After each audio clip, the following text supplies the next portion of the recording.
So in Bangalore, if you are not able to find a property on NoBroker platform, does it matter to you if we are in Meerut or we are in Lucknow? It doesn't matter to you at all, because what you care is whether your problem gets solved or not. And what we realize is that C2C is a tougher problem. It takes time. So we said unless we are able to make the Bangalore customers reasonably happy, we'll not go to Bombay. And we will only move to Hyderabad once we have done that with Bombay. So that's how organically we expanded.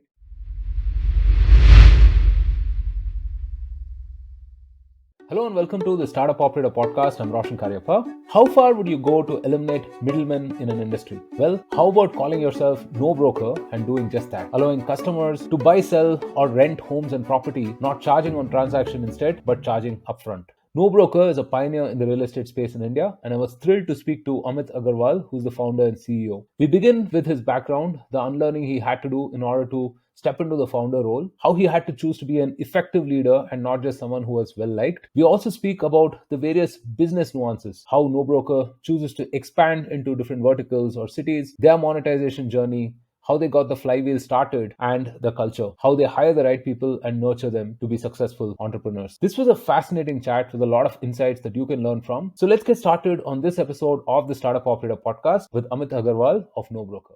Hey Amit, welcome to the Startup Operator Podcast. Thank you so much for making the time. Thank you so much for having me. So Amit, lots to talk about, but let's begin with your background. I have this theory that consultants and VCs have an unfair advantage when they decide to start up because they have seen things in aggregate, right? At a market level, you understand certain sectoral trends and whatnot. And also, they have a sense of financial viability as well, relatively more than the classic product founders, right, who kind of chase a problem. In that sense, you guys are able to extrapolate yourselves away from the problem and see things in perspective. So with that, right, what was it like going from 0 to 1 for you, and what did you have to unlearn from your previous background?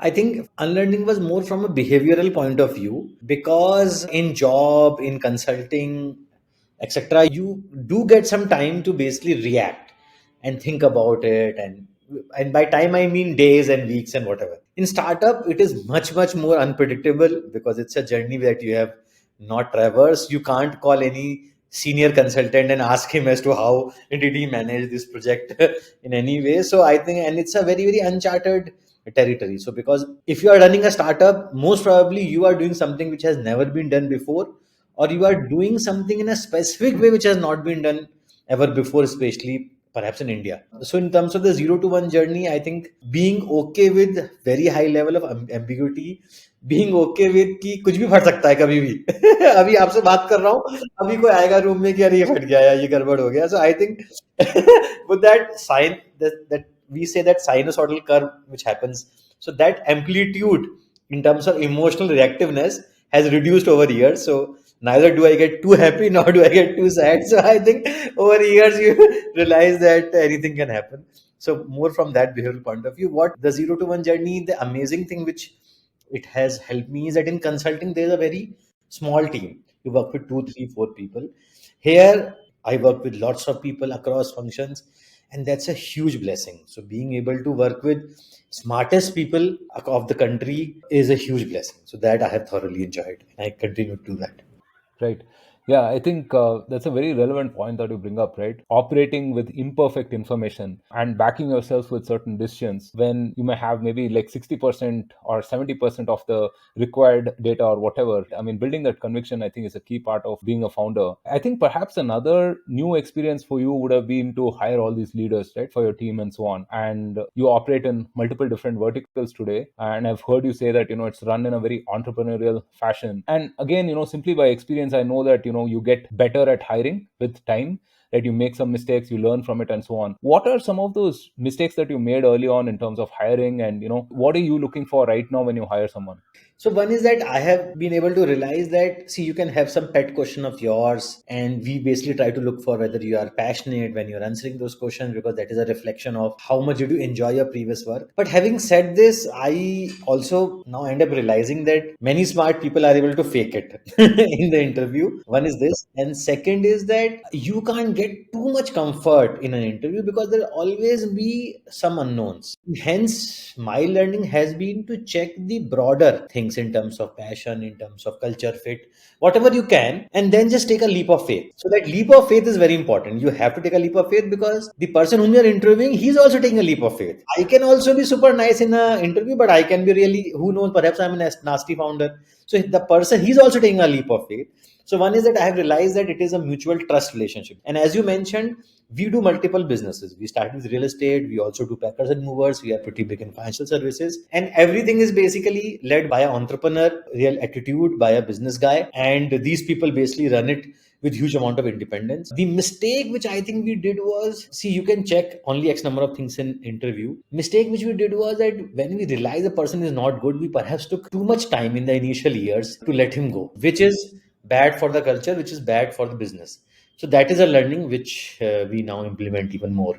Right, right. Yeah, I think that's a very important learning, right? Because I think by nature, most of us are not tuned to handling conflict or confrontation and so on. And this is something that we have to learn, doing what is right, even though if it may not be nice per se. There's this other theory that, being early in a domain is not an advantage. You're operating without precedence. You don't know what things work or what things don't work. And so people say, right? I mean, Google wasn't the first, search engine. Facebook wasn't the first social network, but they were able to execute at a higher operating throughput because they had some precedents. Similarly, NoBroker entered the space in 2014, 2015. And by then, you had plenty of others trying to solve for real estate with technology, right? Because I think real estate is such a ubiquitous need. I mean, if I think about it, I think jobs, marriage, and perhaps real estate, right? In that order, somewhat. What are some of the insights you uncovered that gave you a huge advantage about this domain?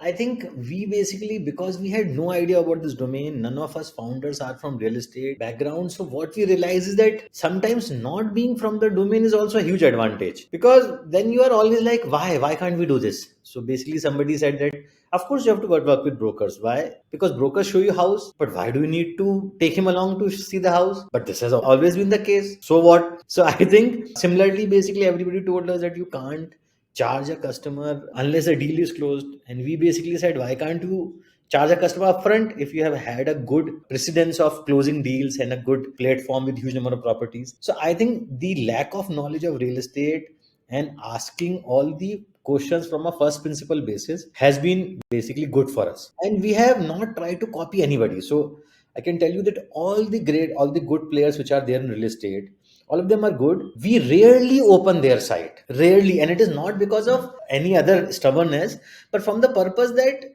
hey, we need to do our own shit. So there is no point in getting undue influence by others, because if I fail, I want to fail in my own way, which I'm comfortable with. Otherwise, there is a subconscious copying that you do if you look at others too much. Right. Yeah, that's definitely interesting. I've also heard Vinod Khosla say something similar, right? Which is that problems in a domain rarely get solved by the experts, right? Because they probably know about 100 ways why some things work the way it is. They can't challenge the norms or revisit certain conventions. And so it's always people who are at the edge who kind of push the domain a little further, right? I would basically add one thing to this, that as an entrepreneur, you need to have a very innocent level of optimism. That you just need to be little too innocent about it कि नहीं कर सकते हैं यार, करेंगे हो जाएगा. You look at all the top startups in the country, they have solved the problems in a very unique way for a unique country which has its unique set of customers and problems. Hence, I basically think that as if the listeners are, many of them are startup operators, I would say that having an innocent sense of optimism is very important, and just believing in it is sometimes, that level of ignorance sometimes helps hugely.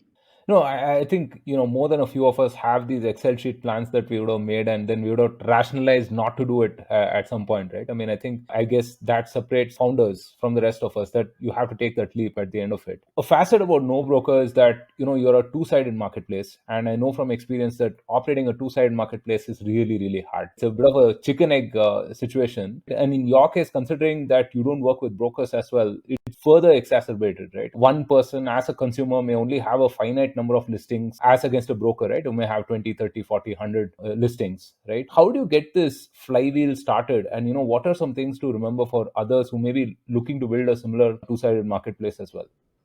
So you are right. Building a two-side marketplace, a C2C platform, as we say, both side customers, is extremely painful, very difficult.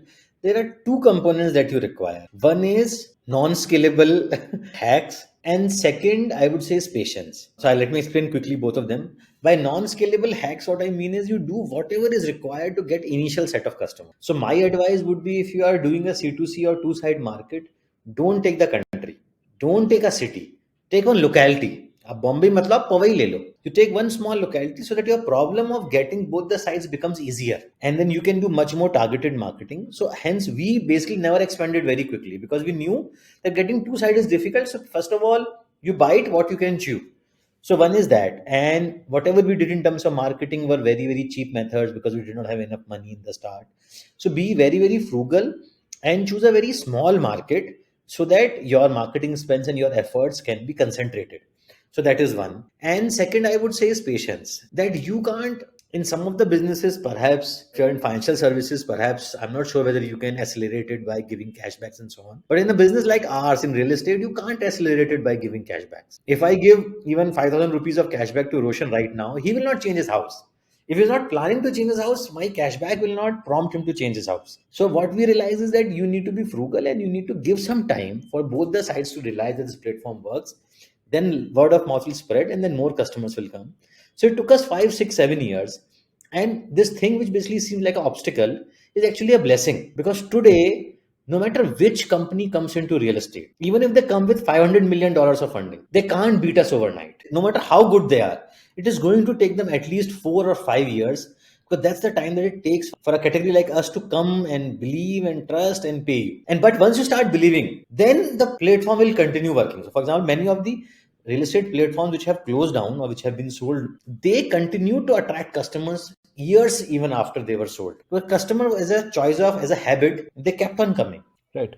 I wanted to talk about BTL marketing specifically, right? I've heard you say this a few times before on other podcasts as well. I think it's extremely smart, strategic as well on your part, right? I mean, instead of out competing others with more money, with additional spends and bigger ads and whatnot, which would have meant that you would have run out of money sooner. You chose another different way, right? And perhaps not having that amount of funding as the others maybe helped you in that regard, right? I mean, you had to think of a different way. Could you talk about some of the BTL marketing stuff that helped you grow and how you're transitioning from that to now being like a premier brand? So we have two sides of the market. One is tenants, which are digital friendly, and another is owners, which are aged and hence they need more of physical stuff like TV or billboards. So tenants, we have always used the digital friendly approach. For owners, what we did was, when we did not have enough funds, we used to just put auto three-wheeler ads, we used to put no parking boards, and we used to basically put small billboards wherever we can find, the ones which are cheaper. So those are the methods that we use to get some initial set of customers. Yes, of course, over the years when we became bigger, we started TV ad, and now we do TV ad. I think you're also aware that we have this click and earn program, in which earlier, whenever there was a to let or to rent board, we used to click a photo of that phone number and we used to come to our office and give the phone number to a call center and ask him to call the owner and list the property. Then we said, why don't we basically crowdsource this? So today on NoBroker platform, you can come, you can click a photo, a to let or to rent board, a to sale board, and you can upload it on NoBroker app, and you will get 100 rupees in your Paytm account the moment the property gets listed, just by sharing one photo. So this has become the world's largest crowdsourcing of real estate listings. So I think all type of hacks, whatever we could do to basically make sure that we get the initial set of customers. Right. You spoke about expanding into different cities, right? And here again, you have been slow and deliberate. While some of the other competitors, in contrast, claim that they're pan India, right? They're probably operating 40 cities or so. You're right now, I think, perhaps around in about 15 to 20 cities, if I'm not wrong, right? Talk to us about your approach on the expansion front. How and when do you decide to open up a city, and what's that process like? So actually, we are only in 6 cities. We are not even in all the metros. So we are not there in Kolkata. Of course, we are not in big cities like Ahmedabad and so on. So our approach has been that the customers of the city that you are in, they should be happy. So in Bangalore, if you are not able to find a property on NoBroker platform, does it matter to you if we are in Meerut or we are in Lucknow? It doesn't matter to you at all, because what you care is whether your problem gets solved or not. And what we realize is that C2C is a tougher problem. It takes time. So we said, unless we are able to make the Bangalore customers reasonably happy, we'll not go to Bombay. And we will only move to Hyderabad once we have done that with Bombay. So that's how Organically we expanded. It's easy to say that we expanded slowly, but I'm telling you there's a huge pressure, be it investors, be it colleagues, be it employees, because everybody is so much used to this manic expansion of cities that it beats people. "Yeah, why are we not expanding? Is there some problem?" And my question is, look at first principle, think from first principle. Why should we go to another city if there's more juice in the current city? Why should we basically spend more money in marketing when current city is not fully occupied in terms of spends? And if my ROI in the current city is higher, then why should I go to a new city? So I think we looked at it from a very, very first principle basis and very frugal basis. And from a customer centric basis, unless you make a customer happy of this city, will not move to a newer city. Right. So the business has a fundamental challenge, right? Which is that how many times does, someone move houses, or how many times do they buy or sell houses, right? I mean, it's perhaps once in a few years, or, in the case of buy and sell, maybe once in a lifetime, maybe twice, right? And you sought to solve that problem by layering a lot of other services onto this, right? I mean, so that your customer is a little more sticky, they have another reason to come back. But if I look at some of the verticals that you've added, I mean, these look like whole businesses by themselves, whether it's financial services or movers and packers, home services, and so on. And I've operated in home services for a very brief time, and I know that maintaining last mile delivery is a huge challenge. To make matters a little more challenging, you don't also have boots on the ground, right? You operate from a virtual setup. So how do you manage all of this? So I think our secret lies in the initial question that you asked, which is about hiring and about the type of people that we have. So the type of people that we have and the culture that No Broker has is extremely entrepreneurial, and the reason why we are able to do so many diverse business, and I would say reasonably well, is because the leaders of these businesses do it with full accountability and full independence, and they do it like their own business. And so suddenly from a set of 3 founders we become a set of 35 founders or 40 founders across product, technology, business, marketing. So I think that's our secret sauce of basically giving huge amount of independence to our people and let them enjoy the process. These businesses that we are in, they are extremely difficult to execute, extremely difficult to get a good NPS with customers. And it is a long journey because we need to achieve this not only in one city, but in every city, not only this month, but every month continuously. And I think the secret lies with the culture that we have been able to develop in NoBroker. So how do you decide to add a vertical, So for instance, I think recently you forayed into this apartment technology sort of a thing as well, right? Equivalent of, let's say, a MyGate or something similar. So why do you decide to add that? What is the thought process behind adding these different verticals? Because theoretically, there are 100 things you can do from a home perspective, right? So if you can just talk about how you prioritize. So I think what we do is we very shamelessly copy what our customers are saying. So what we just listen to what our customers call us and what they say us, and whatever emails I get from customers, messages I get, we shamelessly copy them. For example, we were doing residential real estate. None of us have any practical experience of offering commercial real estate. By commercial, I mean small shops, not big offices, but small shops, small restaurants, and so on. And but we kept on getting hundreds of calls every month saying, "Hey, when are you going to launch commercial real estate?" And then we happen to know that a roadside broker handles both residential as well as commercial. He doesn't make any difference between कि ये दुकान है कि ये घर है.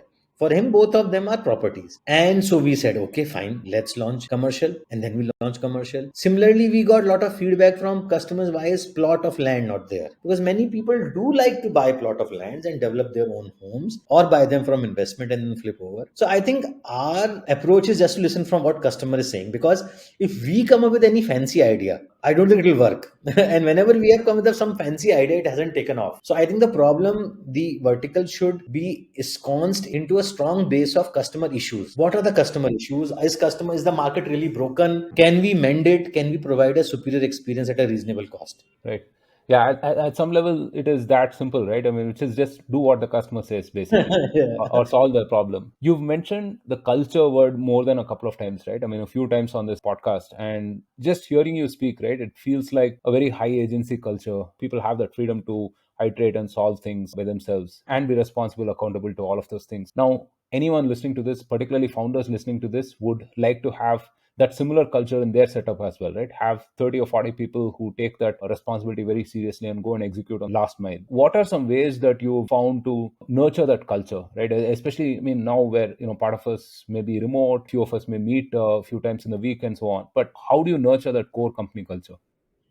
So I think for nurturing the culture, there are some things that you need to do and some things that you should not do. So let me just quickly cover that. So I think culture very quickly represents how the founder is and how the founder wants it to. There are many successful founders in the country who love micromanaging their team, and the approach has worked out well for them. We cannot say that micromanagement doesn't work, but I personally hate micromanagement because as an employee, I never liked my boss to micromanage. So I think the culture in my team represents my nature. So I love to give more independence, and hence whenever I have hired people, I have basically looked at them from that lens. For leadership position, is he looking for direction too much? If yes, then he's not the right guy. So get rid of him and get the guy who will really appreciate this. So hence there have been many experiments in hiring which have failed because we realize the person is good but not for this entrepreneurial setup. He wants instructions which we cannot give. So one is basically nurturing those relationships. Second is being extremely transparent. See, I have realized, I never realized before I started my own company, that your teammates observe you so carefully. They observe your mannerisms so carefully. They observe whether you're in good mood, bad mood. They observe your body language. So it's like frightening. And hence, that I quickly realized that let's just be over transparent because there's no point pretending because they are going to figure it out anyway. So let's be extremely transparent, which then cuts out all the bullshit. And then it's a very, very clear messaging कि भाई ये करेंगे यूं कर इस वजह से करेंगे वहां नहीं करेंगे so I think extremely transparent lot of communication with our teammates have helped us hugely and in terms of what not to do is that whichever culture you don't want so for example I don't want anybody to come and butter me up and say कि वाह क्या शर्ट पहनी sir आपने आज so I hate it and I don't want this culture even if the person is genuinely saying it. I don't want the culture where people think that buttering up basically takes them far. Or I don't want a culture in which a person is a jerk, but he's a good performer. So in that case, we don't want him. We don't want a jerk who's a performer. This requires taking tough decisions at the times, unfortunately, when you are most vulnerable. But we have taken those tough decisions. So setting up a culture requires a lot of sacrifices. It's easier said than done. Everybody can say that I will make a good culture, but when you have hired a person who's performing and you know that he's spoiling your culture, will you have the guts to fire him at the cost of losing business? And we have made those decisions and we think they have worked out well for us. Yeah. No, I think that's the true testament to whatever you say about culture, right? Which is that where do you draw the line, right? What do you not tolerate, and what are you prepared to lose in order to protect that culture that you claim that you have, right? And in a lot of ways, I think it's very top down as well. I mean, I think if the core culture obviously evolves from the first maybe 3, 5, 10 people who first start working at the company, I've heard you say often that it's important to get people to pay, even if it's 1 rupee. Get the person to pay that 1 rupee. Just that achieving that binary state, right, 0 1, is a huge milestone, because after that you can, if you gotten the person to pay 1 rupee, then you can theoretically get the person to pay 100 rupees afterwards also. Take us through your monetization journey, because again, you were doing something that had no precedence. And what are some of your guiding principles when it comes to making money out of your customers? So we came up with a freemium model which has never been done anywhere across the world, forget India. We had no idea what type of pricing we should offer, what customers will pay. So it has been a huge amount of experimentation, raising prices and listening to customers complain and then deciding whether this complaint is a little too much, serious or frivolous. Can we live with it? Can we push it further? So it has been a lot of experimentations in terms of monetization, in terms of pricing, in terms of type of plans. And as usual, we have listened to customers. So we realized that if some customers are not comfortable with the platform, then okay, then you should have a money back guarantee. If customers are comfortable with the platform, then there should be some sweetener for them, and so on and so forth. So a lot of our plans, lot of the things that we offer are based upon, because when I did not have my own company, I in my mind assumed that there is a customer. You have a product and there is a customer, but that is untrue. So for NoBroker, there are different types of customers. Somebody is richer, somebody is poorer, somebody is higher budget, somebody is lower budget, somebody is from city A, somebody is from city B, somebody wants a bigger house, a shorter house, a smaller house, and so on. And hence customers are in different layers in terms of their age, in terms of their economic background, in terms of the time that they have. On the time money value curve also, people are at different stages. So we realize that customers are at basically different stages, and hence you need to offer pricing, offer products at different levels, catering to different needs. So one is this principle, that forget that you have one customer and be open to this criteria that you can't force fit monetization into one customer's. Be flexible and offer different choices, different price points. One is this. And second is Indian customers. They are very tough. Both of us are also Indians and both of us are also Indian customers, and I'm telling you, we are very tough. So I never imagined that people would write me mails for 50 rupees, but they do. And people who have spent lakhs of rupees on buying something and so on, they write 50 rupees because they think it's a matter of principle, and you have to respect it. Indian customers are very forgiving when things are free, but they have this on and off switch. The moment they pay 1 rupee, they become extremely unforgiving. Many of them, which I think is a huge test for a startup, for a company. So I would basically say that unless you do that journey, you have really not arrived. What is the positive side of this? The positive side of this is that customer is always going to keep you on your toes. So you will have to continuously innovate yourself, which is very extremely good. You can never relax fully because every year customers' expectation is going to be higher. They are going to expect more for a lesser price perhaps, and hence you need to offer better and better services. Third is start early, because of the first two things, start early. So when we started monetization, even our investors are worried, why are you starting so early? But it takes time to monetize Indian customers. Overall, I would say a lot of experimentation, listening to customers, not assuming that there's a customer. There are different layer of customers, offering plans, different plans for them, and realizing that Indian customers are very demanding, which is a blessing in its own sense. Right. Yeah. I mean, if you can serve Indian customers, you can perhaps serve anyone across the world, I think. A lot of what you do, right, requires people to trust in you, and building trust in this stakeholder ecosystem, right? Whether it's investors for whom this is a new concept, right, without residence in the US or China, or customers who are used to operating with brokers, or let's say employees itself, right? I mean, who have plenty of options in terms of careers today to choose from. How do you think about building trust in this ecosystem? See, I would say that what has worked for us is to be as transparent as possible. See, the lack of trust arises because the other party thinks that you are trying to take advantage of them or you're trying to hide something, which is not good for a long term relationship. We are not in a business where we will collect all the money this year and will run away. We have to make sure that investors come and invest us in the next round.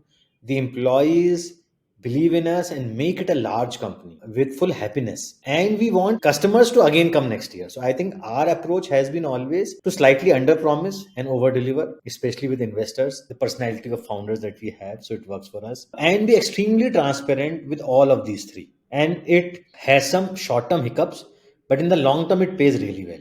Right. Yeah, I guess playing long-term games, right? I mean, with these folks rather than, trying to shortchange anyone. So what do you have coming up at No Broker? What can we expect in the next 18 to 24 months? I think what you can expect is that whichever is that better service, more choices. So whatever number of homes we have on the platform, objective is to become bigger, offer more choices, faster closures, whichever services we are offering, better and better quality of those services at better prices. So I don't think we are going to, in terms of launching, we are going to launch anything new now. We have our plate full. Now the objective is to scale it extremely fast and provide a very good quality of service, have a very high NPS. That's a goal. Final couple of questions, and I understand it's been a long day for you, so I'll let you go. But it's been so much fun talking to you about these things. Frugality is something that you pride yourselves on. I've heard the story of not having an AC in the office, although I mean, arguably Bangalore doesn't need one, right? To think about it, right? And sharing rooms when you're traveling with your senior leadership and founding team and so on, right? Now frugality seems to be in fashion, right? I mean, we're operating in a downturn basically, right? Markets have corrected. We're in what is called the funding winter right now. For people who are kind of thinking of being frugal, right, what are a few suggestions how to make it part of your DNA? Or do you think that it can be made part of your DNA? Can you add it as an afterthought? And also, I mean, your experience, like a few things that would be like sagely advised to founders in terms of operating in this kind of an environment in a downturn.